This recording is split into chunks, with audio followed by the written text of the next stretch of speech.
Hi అండి. నమస్తే అండి అందరికీ. సో ఇదేంటంటే అండి బ్యాకు బోట్ నెక్. ఫ్రంట్ ఏంటంటే డీప్ నెక్. సో దానికి ముందు మెడ మనకు చాలామంది అంటూ ఉంటారు బ్యాక్ నెక్ లాగా ఇది కూడా పెడితే లూజ్ అయిపోతుందని. అలా పెట్టకుండా అలా లూజ్ అవ్వకుండా ఉండాలి అంటే ఏంటి అనేది నేనైతే చాలా అప్లోడ్ చేశానండి. సో దానికోసం అయితే చూడండి. ఇది వేరే బ్లౌజ్ అనమాట. ఇది వేరే డిజైన్. సో అది ముందు స్టిచ్ చేసిన బ్లౌజ్ అనమాట. సో అది కూడా నేను అప్లోడ్ చేశాను. ఇది వేరే డిజైన్ అండి. చాలా అంటే చాలా బాగా వచ్చింది ఇది. సో ఇది ఏంటంటే ఫస్ట్ మనం ఇక్కడ 2.5 నెక్, షోల్డర్ 3.5 పెడతాం. లేదు ఇది 3 అది 2.5 కూడా పెట్టుకోవచ్చు మన ఇష్టం. నేనైతే ఇది 3 అది 2.5 పెట్టాను. అంటే కొంచెం ఇంకా ఫ్యాషన్గా ఉండడం కోసం అనేసి. సేమ్ మనం చంక రౌండ్కి ఏదైతే తీసుకుంటామో మన కొలతలు ఏవైతే కొలతలో మొత్తం అంతా మిగతా అంతా నేను ఇంకా ఎక్స్ప్లెయిన్ చేయట్లేదండి. ఎందుకంటే చాలా దానిలో నేను ఎక్స్ప్లెయిన్ చేశాను.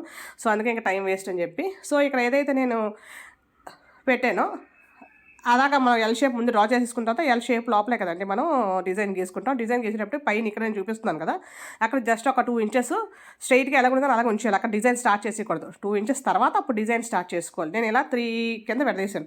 అలా 3 కింద విడదీయచ్చు, 2 కింద విడదీయచ్చు, ఇంకా చిన్నగా కావాలంటే 4, 5 మన ఇష్టం. అది నేనైతే 3 పెట్టాను అనమాట.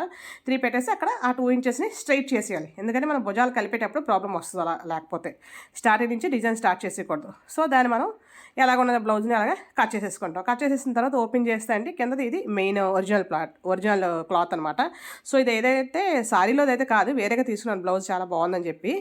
సో దానికి లైనింగ్ వేయకపోయినా ప్రాబ్లం లేదు. బట్ లైనింగ్ వేస్తే మనకి కొంచెం ఫిట్టింగ్ అది బాగుంటుంది అండ్ షేప్ కూడా కరెక్ట్గా వస్తుంది. చాలా రోజులు కూడా మనం యూస్ చేసుకోవచ్చు అని చెప్పి డిజైనర్ బ్లౌజ్ చేద్దామని చెప్పి నేను లైనింగ్ వేస్తున్నాను. సో ఇదేంటంటే ఒరిజినల్ క్లాత్కి మనం ఏమి కష్టపడిపోయి ఆ డిజైన్ ఏం కట్ చేయక్కర్లేదండి. సో మనం కుట్టాక అది ఎలాగా కట్ చేసేస్తాం కాబట్టి కట్ చేసేవచ్చు. అక్కడేం టెన్షన్ పడవసరం లేదు. ఎందుకంటే 2 కట్ చేసాం అనుకోండి, అది ఇది సేమ్ అవ్వకపోతే మళ్ళీ మన ప్రాబ్లం అయిపోద్ది. సో అందుకని దీన్ని కట్ చేసేసి ఆ మధ్యలో జస్ట్ ఆ వీ షేప్ ఎంతవరకు అయితే ఉందో, వి అయితే వి, యూ అయితే యూ, జస్ట్ రఫ్గా అంటే తీసేసి దాని తర్వాత నేను అల్పిన్స్ పెట్టాను అనమాట చుట్టూ. సో నాకైతే చాలా ఇయర్స్ నుంచి నేను నా స్టిచ్ చేసుకుంటానండి, 15 దగ్గర ఇయర్స్ నుంచి.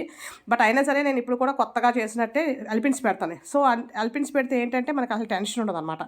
ఎక్కడ కూడా మనకు ప్రాబ్లం ఉండదు, ఎక్కడ తేడా రాదు మనకి.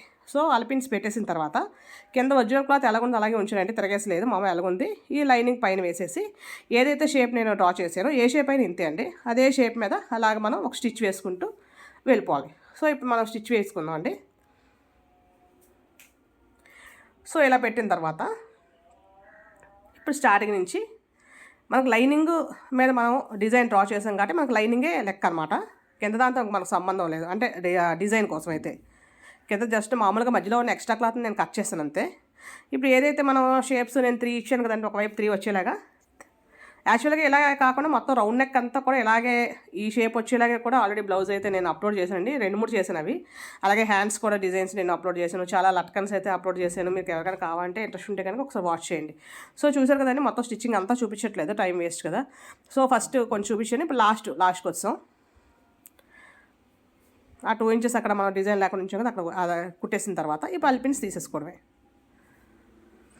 తీసేసుకున్న తర్వాత ఇప్పుడు ఎక్స్ట్రాగా ఉంది కదండి కింద క్లాత్, మనకు ఒరిజినల్ క్లాత్ ఎక్స్ట్రా ఉంది, లైనింగ్ కరెక్ట్గా ఉంది, దాన్ని నీట్గా కట్ చేసేసుకోవాలి. సో ఒకటి గుర్తుంచుకోవాలి, కట్ చేసేసుకున్నప్పుడు మరీ చివరి అంచు వరకు కట్ చేసుకోకూడదండి. జస్ట్ ఒక 1/4 ఇంచ్ ఉంచేసి కట్ చేసుకుంటే మనకు తిరగేసినప్పుడు ఎక్కడ కూడా చిన్నది గ్యాప్ వచ్చేసి పీసుల్లో వచ్చేయకుండా ఏం లేకుండా అంటే మన ప్రాబ్లం ఉండదు అనమాట. సో దీనికైతే నేను బకరం అయితే వేయట్లేదండి, ఎందుకంటే ఆల్రెడీ కింద క్లాతే కొంచెం మరీ పల్చగా అయితే లేదనమాట. బాగా తిన్నిగా ఉందనుకోండి, పలచగా ఉంటే మనం ఎలాగైనా బకరం వేసుకోవాలి. ఇది మనకి ఎలాగ వేసుకుంటే కొంచెం ఈ మాత్రం దలసరం ఉన్న వాటికి చక్కగా ఈజీగా అయిపోద్ది, బకరం పని ఉండదు అసలు. టైము చాలా తక్కువ టైంలో చేసేసుకోవచ్చు అనమాట. సో ఎక్స్ట్రా ఉండదండి, నేను కట్ చేశాను. జస్ట్ ఒక 1/4 ఇంచ్ లాగా ఉంచేసి కట్ చేశాను. కట్ చేసిన తర్వాత ఈ కార్నర్స్ ఉన్నాయి కదండి, ఈ కార్నర్స్లో చిన్న కటింగ్ పెట్టుకోవాలి. ఎందుకంటే అది తిరగేసేటప్పుడు ఏ డిజైన్ అయినా సరే ఇలా కార్నర్స్ ఏమైనా వస్తే మనం తిరగేసేటప్పుడు లైనింగ్ తిరగేస్తాం కదా, అప్పుడు ప్రాబ్లం రాకుండా కరెక్ట్గా ఫినిషింగ్ కరెక్ట్గా వస్తుంది అనమాట. మనం ఎక్కడైతే కుట్టేసామో ఆ కుట్టు మీదకి వెళ్ళిపోకూడదు, ఆ కుట్టు వరకు చిన్న కటింగ్ పెట్టి వదిలేయాలి అంతే. సో వదిలేసిన తర్వాత ఇప్పుడు అలా కటింగ్ పెట్టుకున్నాం కదండి, ఇప్పుడు మనం తిరగేసేసుకుందాం. తిరగేసినప్పుడు లైనింగ్ మొత్తాన్ని లోపలికి తిప్పేద్దాం. సో లోపలికి తిప్పేసిన తర్వాత ఇప్పుడు మనకి ఏదైతే కార్నర్స్ దగ్గర మనం ఆల్రెడీ కటింగ్ పెట్టుకున్నాం, ఇప్పుడు మనం ఎలా ఫింగర్ పెట్టుకుని లోపలికి ఏదైతే మన డిజైన్ ఉంటుందో ఆ డిజైన్ లోపలికి ఎలా ఫింగర్తో తోస్తున్నాం అనుకోండి, మనకి షేప్ కరెక్ట్గా ఏదైతే షేప్ ఉందో షేప్ కరెక్ట్గా బయటకు వచ్చేస్తుంది. సో బయటకు షేప్ తీసుకునేటప్పుడు ఏంటంటే లోపల ఫింగర్తో ఇలా అంటూ ఉంటే మనకి కరెక్ట్గా షేప్ ఏదైతే అది షేప్ బయటకు వచ్చేస్తుందండి. ఇప్పుడు స్టిచ్ చేయడం చూద్దాం. స్టిచ్ చేసేటప్పుడు కూడా ఇప్పుడు షేప్ అలా వచ్చింది అలా ఉండిపోదు కదండి. సో దాన్ని మనం పర్ఫెక్ట్గా బయట తీయాలంటే నేను చూపిస్తాను ఇప్పుడు నేను. సో ఏదైతే తిప్పామో కరెక్ట్గా అంచు మీద కరెక్ట్గా సేమ్ కలర్ థ్రెడ్తో చూసారా అక్కడ వేయాలి. ఎలా చేయాలంటే కింద మనకు షేప్ బయటికి కరెక్ట్గా వచ్చిందో లేదో తెలియాలంటే మనం చూడండి ఈ మధ్యలో ఈ లైనింగ్కి ఒరిజినల్ క్లాత్కి మధ్యలో ఫింగర్ పెట్టి మనం అలా తోస్తే కరెక్ట్గా వచ్చేస్తుంది అనమాట. చూడండి అలాగా అంటే మనకు షేప్ కరెక్ట్గా వస్తుంది అనమాట. ఏ షేప్ ఉందో మనకు ఆల్రెడీ ఏ షేప్ పెట్టి ఉన్నది మనకు ఐడియా ఉంటుంది కాబట్టి మనకి ఎక్కడ ఫింగర్ పెట్టి మనం లోపలికి ఇలా చేస్తే వస్తుందో మనకు ఒక ఐడియా వచ్చేస్తుంది. సో ఆ లైనింగ్కి అండ్ ఒరిజినల్ క్లాత్కి మధ్యలోనే జస్ట్ ఫింగర్తో అలా చేయాలంతే. ఫింగర్ అయితే ఫింగరో లేదా పెన్సిల్ అయినా ఏదైనా.